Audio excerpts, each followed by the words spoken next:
Бүгінгі сабағымыздың тақырыбы әңгіме оқимын, сөйлемдегі сөздердің байланысы.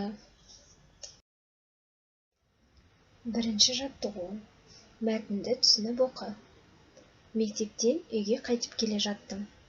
Қарным ашқан соң, сөмкемді ашып, асханадан сатып алған тоқашымды жайбарақат жеп келе жатқанмын. Артымнан тықыр білінгендей болды. Бұрылып қарасам, бір ит соңымнан еріп келеді екен. Аш екені түрінен көрініп-ақ тұр. Менің қолымдағы нанға ашқарақтана қарап жұтынады. Тоқашымнан бір үзіп алып, итке тастадым. Соңымнан біраз жүгірді де, менде енді нанның жоқтығын сезді, білем. Күдерін үзіп қала берді. Балалар, өздеріңіз байқағандай, мәтін бірнеше сөйлемнен тұрады. Мәтіндегі сөйлемдер, сөйлемдегі сөздер бір-бірімен байланысқан.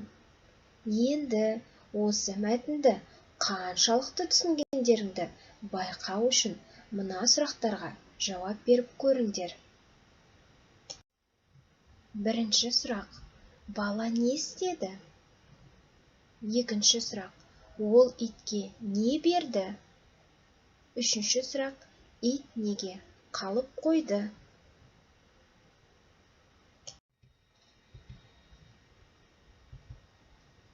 Бала не істеді? Бала келе жатты. Бұл жерде не істеді деген сұраққа келе жатты деген күрделі етістік, яғни екі сөз жауап беріп тұр. Ол итке не берді? Ол итке тоқаш берді. Не деген сұраққа тоқаш деген сөз жауап беріп тұр. Ит неге қалып қойды? Ит нанның жоқтығын біліп қалып қойды. Өздеріңіз байқағандай, неге деген сұраққа нанның жоқтығын біліп қойды деген сөз тіркесі жауап беріп тұр. Балалар, сөйлемдегі сөздердің байланысын қаншалықты түсінгендеріңізді білу үшін мына жаттығуды орындап көрейік.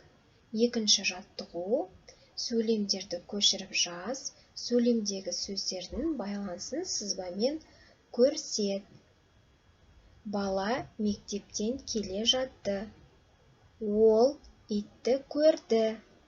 Бала итке нан тастады. Бұл жерде үлгі берілген.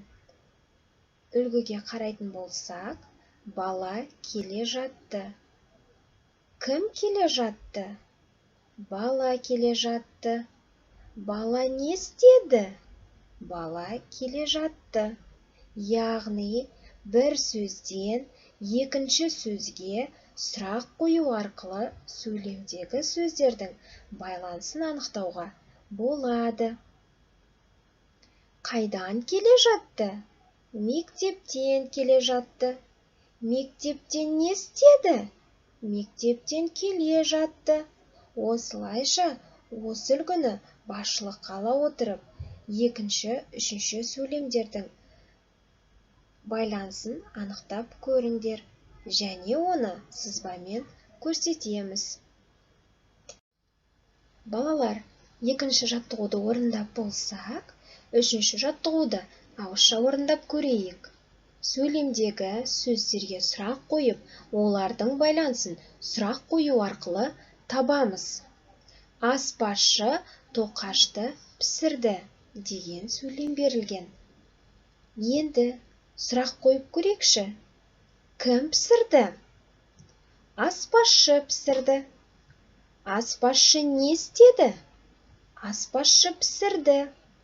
Сонда біздер бірінші сөзден екінші сөзге, екінші сөзден бірінші сөзге сұрақ қою арқылы қай сөзбен қай сөздің байланысып тұрғанын анықтай аламыз.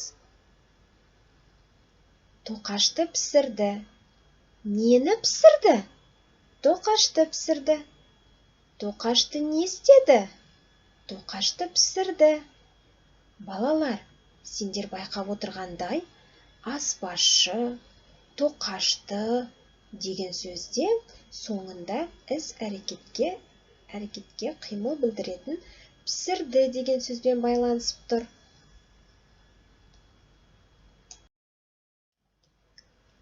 Келесі жаттығуымыз жол парағы кеңістікті жолдың жоғарғы және төменгі сызығын сақтап, әріп элементтерін каллиграфиялық талаптарға сай көркем етіп жазамыз. Бұл жаттығуда тағамға байланысты тірек сөздер берілген екен. Нанды аяқ астына тастама, сүтті төкпе. Содан кейін жазған сөйлемдегі сөздердің байланысын сызбамен көрсетеміз. Сабағымыздың соңын кері байланыс арқылы аяқтаймыз. Бағдарша мәтсін. Қызыл түспен түсінбедім, сары түспен толық түсінген жоқпын, жасыл түс түсіндім. Үй тапсырмасы 5-ші жаттығу 53-ші бетте. Зейін қойып тыңдағандарыңа рахмет. Сау болыңдар.